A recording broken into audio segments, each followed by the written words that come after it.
Anyway, I'm We're Tim good. Hughes. I know my name. I'm the CEO and co-founder of DLA Ignite, and we're going to talk about your book. Thank you. And, I'm so excited to be here. it still has anybody that reads it. It still has my boarding pass for Alaska Airlines. That's an in joke for people that read the book. Yes. So read the you'll find I So love that. so Miri, where can people find you? Absolutely. So Miri Rod I-R-O-D. I won't make you spell my entire life. So R-O-D, M-I-R-I, all of the information on me, social So I just wanted to say about the book, right? Okay. Yeah. So I'm just gonna so an interview is supposed to be you talking, but I'm gonna talk for a bit, right? And I have actually I said this like to it. you before, but I'm gonna say it live. I really enjoyed it. Now, and I've told you this before, when I got this, I thought, not another book on storytelling. And I thought, oh, here we go. It's the same old, same old.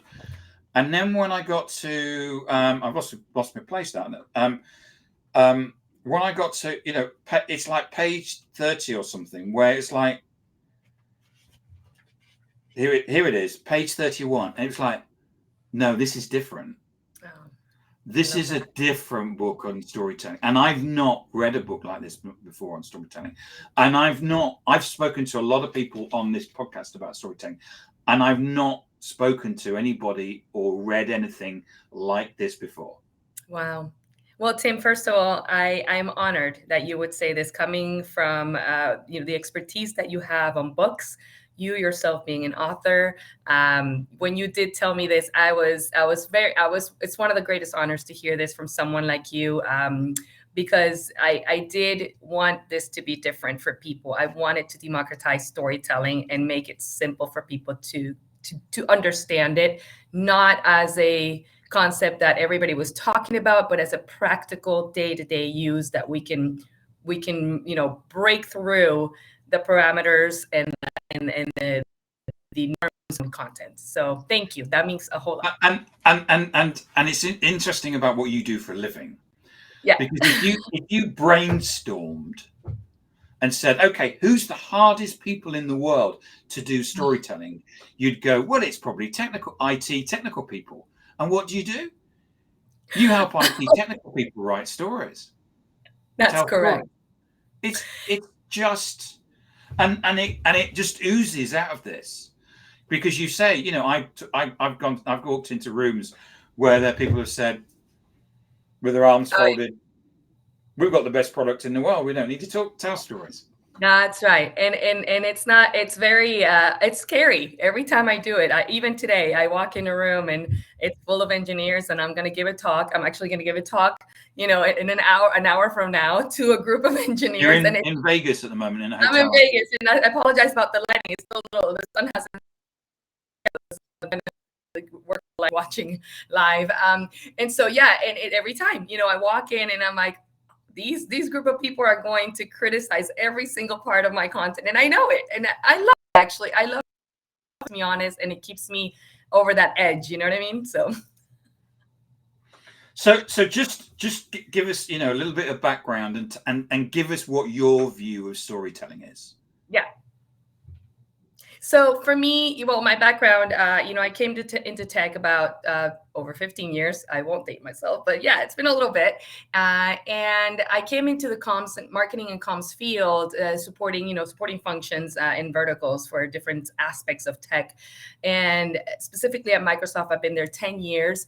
Within those 11 years, actually now, wow, 11. And within those 11 years, the last 6 I've spent in storytelling, and especially obviously within the engineering space. And so that was for me a very new way to understand content. I knew content from a Marcom perspective, and I clearly did not, and especially in this storytelling and what it could do and what it was. And so I went on to really understand, to learn it. I began to use the design thinking process. And that process for me was around, empathy, really encoding what I call encoding empathy into our content, and then teaching it first and teaching it to other people, because I didn't know how to do that. I didn't know you could become an empath. I thought that was a personality trait. So for me, it was really a really personal experience. And then I delivered that to other people that wanted to learn.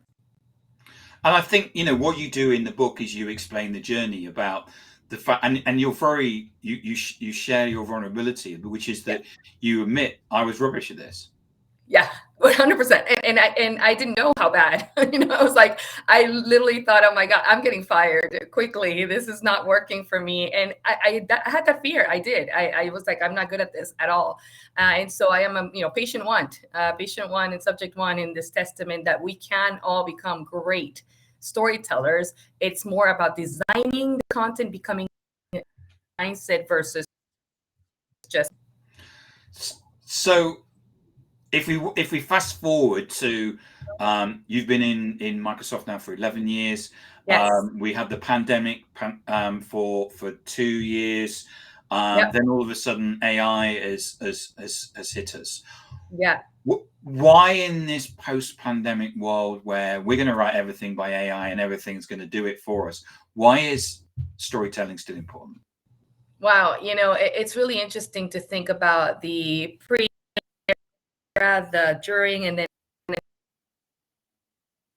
of AI, where they have these incredible machines who are helping us now think through content differently and enabling new capabilities as humans, right? Giving us time back, allowing us to really do all the things that I struggle with my limitations, time of my own personal biases, really trying to be empathetic, but I have this, right? And so for me, when I think about this progress that we've made as humans, I think COVID awakened us. What are we doing? How are we doing it? Why are we doing it? So we reflected. It was a moment of reflection, from a human kind and a human connectedness perspective. And now coming into AI is going to enable us to be even more human. I believe we're going to let the machines do machine things, and then we're going to do all the things that we and possibly thought, oh, we don't have time for this, or we're going to get back into the rut. No, we don't have to get back into the matrix. We can actually stay out of it and really enable conversations and content and stories that are relevant to our audiences. I love that, and I love the fact that the sun's coming up in the window. You see, my face is getting more and more light. And has the person stopped knocking on the door? I hope so, because I'm like, I don't know what they want. I was expecting them to come in and go housekeeping or something like that. It's Vegas, anything can happen. Anything can happen. Yeah. So in the book. What? Now they're calling. I'm going to not give me one. I'm just gonna not answer this. Okay. All right. Somebody's looking for me. All right, I'm back. So in the book, and I wanted to go through this. This is the thing that when I read it was that you've gone for, there's 8. So on pages 31 to 36, you've got 8 different storytelling techniques. And I've never seen this before. Maybe I'm just naive about storytelling. I was told, like it's you watch a Disney film and stories go like in this particular, there's a protagonist and they get something happens to them and then they got to fight back and all of that stuff. So you start off with the monomyth. Yeah. So explain to us what a monomyth is. Story. Yeah. So I'm going to clarify. Those structures are not mine. I did not create them. They're called the actual 8 basic structures in storytelling. Yep. And And so, what I wanted to showcase in the book is enable people to think there are many ways to tell a story. It's not just one. And while you think about the story arc from exposition, rising action, climax, falling action, and conclusion, that is the framework. You can really create anything around that. You can start with the climax, you can start with the conclusion, you can start with the rising action, and you can actually build different ways to tell a story. And so, the monomyth is the mostly well-known one. This is actually what we also call the hero's journey type of storytelling. A lot of people are familiar with that one. It's a story of personal transformation or character transformation, if you will. And so you think about, the character comes into the story, you see there's a rising conflict, a personal conflict, maybe an antagonist who is limiting the character in its form. And then the character breaks through and becomes all the things that they're supposed to be and do what, achieve the goal of the story. It's one that a lot of Hollywood and a lot of poetry and a lot of songs are made about personal transformation, and one that we use a lot at Microsoft, especially with our customers. And for us, our customers are the hero in our story. So information that they have when they use our products, for example. But I particularly like the more dynamic ones. I'm Latina, so there's one called The Mountain, and that one is very mountain. That's right. There it is. Yeah. So that's a very dramatic kind of storytelling where, the character, it just takes off and it's just peak after peak. And you're building this character to something, bombastic. And it just drops as good as it went up. It just goes right back down. I like that kind of storytelling. It depends on your audience, really, how that empathy you have to have, because when you study your audience, you'll know intuitively what really serves them. I mean, the mountain's probably not going to serve a group of engineers.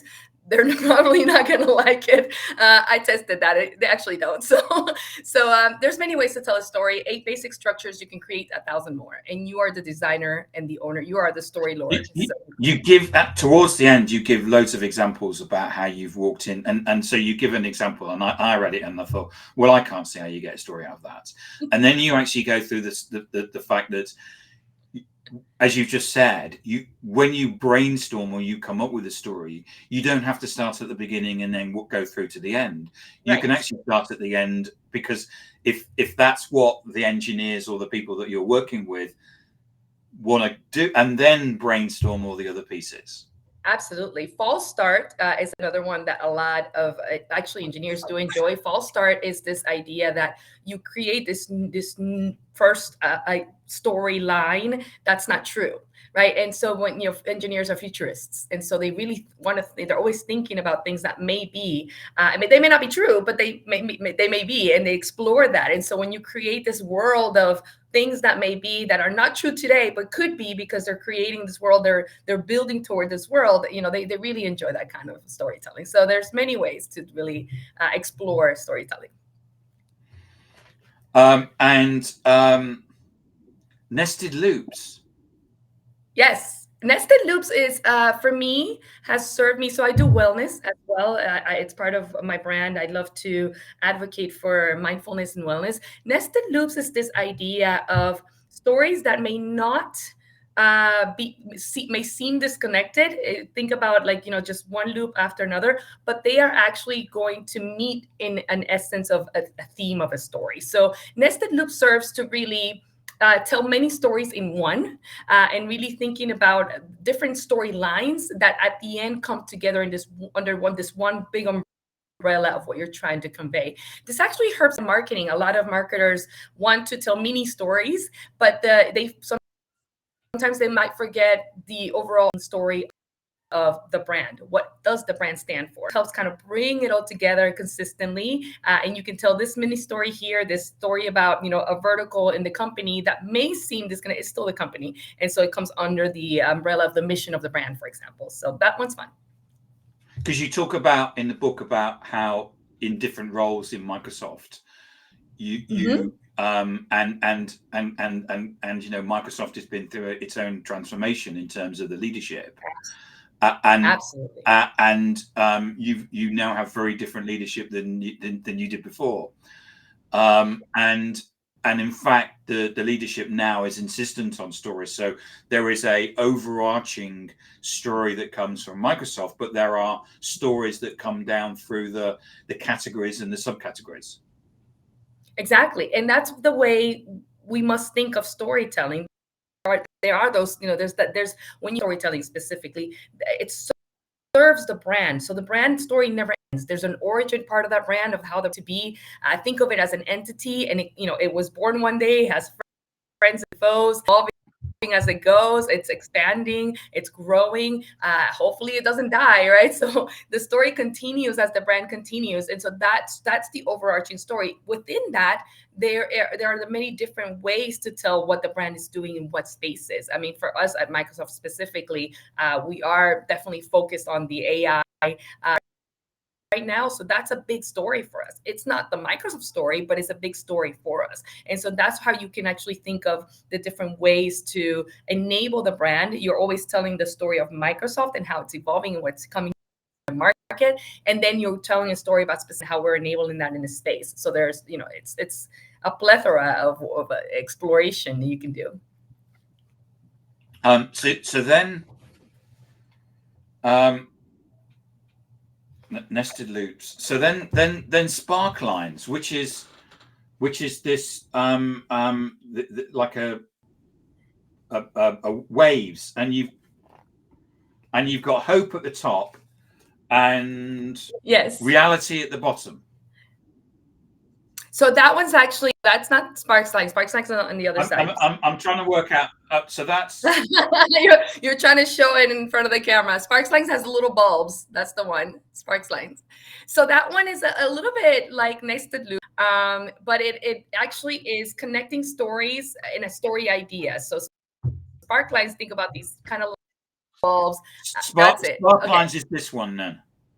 Oh, that's right. Sorry. You know that my son actually illustrated that those stories. Did he? Stories. He Fantastic. did. Yeah. He did. He wanted to be. He likes to draw, so he actually illustrated parts of the book. Okay, so Sparklines. Sparklines is this kind of ideation process that the story goes through, where you start with one story idea. You start with a story here, and then you begin to kind of build from that to the next, to the next, to the next, to the next. And when you think of the entire storytelling process, you have this whole story that started with one idea. So when I think of, for example, think of it from let's say I want to tell a story, a personal story about how I became a mentor. It could be, starting with I met a mentor, and that's one story. And then my mentor taught me something. That's another story. So, this 1 and 2, and starts to build around. And then I am a mentor today. And so that from a brand story perspective, could be the same. Bill Gates met his Paul Allen at school. That's a story. They became best friends and they formed this little company. That's a story. And then, here we are. So little ideation, little pieces of the story that kind of build the whole story. And you've got petals. Petals. Yeah, petals that's right. It's like that is like nested loops. So the difference between nested loops and petals, nested loops, you'll see kind of ridges around in the main story. So there's one story here, and then the main message, as I said before. The nested loops actually, as a flower, the message, the main story is right here, and then you have these little storylets around it, right? Loops built into the big message. This one here has the message in the middle, and then you allow for other stories. You create other stories to build upon that big message. So there's many ways to do that. It's really fun actually to practice, because a lot of times we think one story and that's it, but there's so many story themes within one story. And right now with it, run it through ChatGPT or Bing Chat and say, what are the themes of my story? And you have 5 or 6 themes, and that's 6 more stories from that one story. And so the flower one is like that. It's nested loops. It really is around this, not nested loops, petals, is how many more themes can you create around this one essence of a message? And you'll have 6 or 7. It's fascinating. Well, I mean, thank you so much for writing this. I mean, as I said, I read this while I was on holiday, hence the Alaskan Airways and it's an in-joke between Miri and me. You need to read the book. It is. The in-joke is. And it is a Please read masterclass. it. It's a masterclass on storytelling, but it's modern, as in what you do is you talk about the world today in terms of the fact that we need ethics, the fact that we need purpose, the fact that we need stories to reflect that, because that's what our buyers are expecting. Yes. And thank you for that, Tim. Personally, for me, this book is beyond, a practice of storytelling. It is for us to really think about this power that we have to pass down, ethics, to pass down values, core values through the power of storytelling, to pass down ideas to generations to come, for generations to come. And so if we can hone in this very beautiful and powerful skill set that is storytelling. A lot of us are like, okay, brand storytelling for the business, yes. But for us personally, how it did transform me. I'm not the same person I was before I embarked on this storytelling journey. And I'm grateful for it. And I hope that people will also become, more aware, more reflective, more empathetic toward one another through the power of storytelling. One thing that I find every single time is, I wrote a story about Alaska Airlines. You read the story. You had a story, and now we have this really shared connection there that we will always have. That is, I think I was actually on an I was on an Alaskan airline flight when I read it. Amazing. It was eerie. It's like, how did that happen? And I love it. I've never flown with them before, and I actually thought, this is a really good airline. Yeah, they're very good, very good. They're my favorite out here. They're my favorite, and so yeah, this is a perfect example of two straight living in two different parts of the world, and we meet through one story, and now we're connected to that story. It's powerful. It's real. It happens, and we have the power to design and create that with intention. So, Miri, that's a fantastic way to end the conversation. Thank you so much. And for those out there, it's brand storytelling, put customers at the heart of your brand story by Miri. It's the second edition. This is with this orangey cover, and it will be available on Amazon worldwide. Wait, did someone say that the book is available? There is no way. No. We need to check that. I'll check with you, Patrick. I don't know what that's about. I promise you I'm going to check on that. So Patrick, the other place to have a look is the Kogan Page website. If you go to koganpage.com, try that. If not, what I can do, Patrick, is I can put you in contact. We'll put you in contact with Kogan Page, and maybe what we need to do is actually ship one to you, because I know he's tried to get my book, and the shipping on my book is more expensive than the book. Oh gosh. So maybe what we do is we do something with Kogan Page. Thank you for sharing that. I will. And also the book is coming out in audio very soon. So that's also an opportunity for people to just listen to it. But Patrick, I'll definitely, I can't believe that's the price. But what is it, made out of gold or something? I don't know. Well, there's a hardback edition of mine, which is actually at £80. So that's probably about $120. And I know one person who's bought it. It's not me. It's not. No, I know the person because they sent me a picture of them with the hardback edition. Really? I probably need to buy my own hardback. I'm going to do that. I think I need to buy my own hardback. But that's kind. Whoever bought it, thank you. What? Sorry. Yeah. Sorry. They didn't buy your book. They bought my book in hardback. Oh, yours. I was like, oh, mine. Yeah. I'm like, okay. No, good. Well, that's nice. And I couldn't believe it. And he said it was a lot of money, but it was worth it. And he sent a picture of it. It's like somebody I know. Wonderful. You know what? I'm going to hardcover, and I'm going to buy my hardcover. No. Don't waste your money. Buy the soft copy. I think it's great. Miri, it's been so good talking to you. Where can people find you?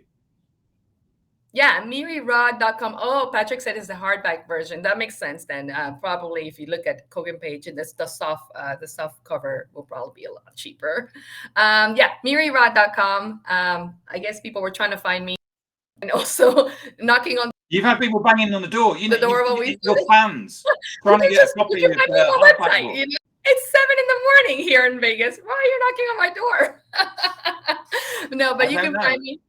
I know, crazy. You can find me on my website, mirirod.com. I do answer within 24 hours. I try my best to connect with everyone. I really do. So ask me a question, whatever you need.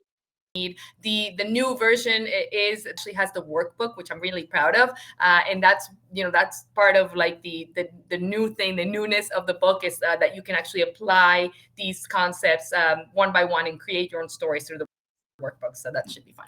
Excellent. Thank you so much, Miri, for coming on today. Thank you. Good to talk to you.